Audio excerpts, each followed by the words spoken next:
HarperCollins presents Foolproof: Why We Fall for Misinformation and How to Build Immunity. Written and read by Sander van der Linden. Prologue.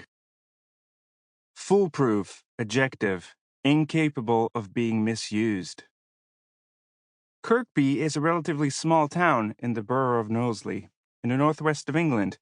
Boasting a little over 40,000 inhabitants, it's the birthplace of poet Robert Atherton, the actor Stephen Graham, and a man you've probably never heard of until now, Michael Whitty. Whitty is a dad of 3. He volunteers for a local charity and operates an airport parking facility. He has also been developing some unusual ideas, slowly but steadily, with the assistance of a trusted friend, the Internet. On Sunday 5th, April 2020, Whitty and 2 accomplices drove out to Cooper's Lane, Kirkby, where they set fire to a phone mast owned by Vodafone.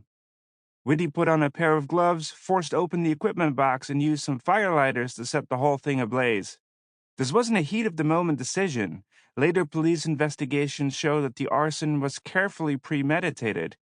Whitty was convinced that the latest 5G, or fifth-generation phone masts, were somehow linked to the coronavirus pandemic that had recently seized the world in its grip. Evidence obtained from Whitty's phone suggests that he spent a considerable amount of time researching 5G technology and discussing it with others in online chat rooms.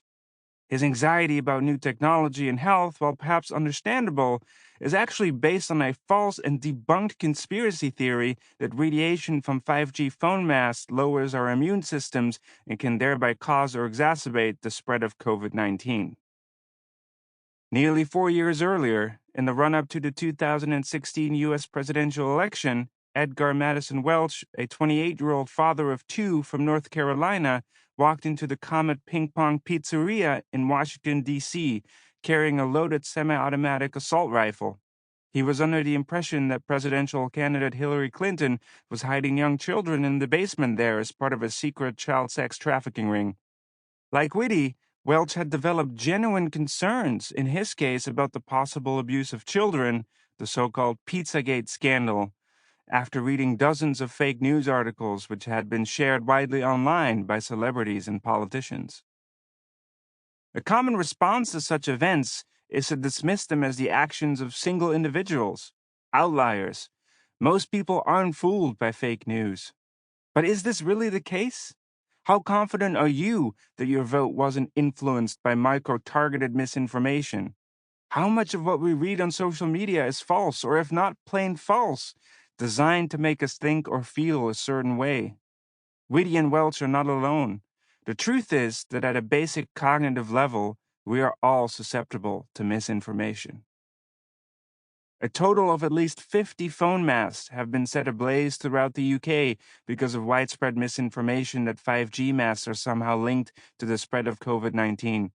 Scientific research later confirmed that belief in the 5G conspiracy is linked to violent intentions. In 2020, my Cambridge colleagues and I surveyed the population in the UK, the United States, Mexico, and Spain, and directly asked people if they believed that the 5G network was making us more susceptible to the coronavirus. The estimates from our study ranged from 10 to 17% of the population in each country. If that sounds low to you, consider that even just 10% means that over 7 million people in the UK and about 32 million people in the US report holding such beliefs. Moreover, if 10% is all it takes for people to start setting phone masts on fire, we should be concerned about what the wider spread of these beliefs might entail for society. The 2021 attack on the United States Capitol, which sought to challenge Joe Biden's presidential victory, is a chilling reminder of the damage that a misinformed crowd can inflict. The false claim from former President Donald Trump that Democrats had stolen the election by committing widespread voter fraud was frequently repeated on social media and conservative cable news. These bogus claims ranged from mysterious vote dumps for Joe Biden and election officials putting suitcases of ballots out from under the table to dead people voting.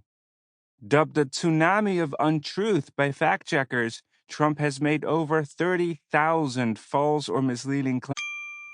Sample complete. Ready to continue?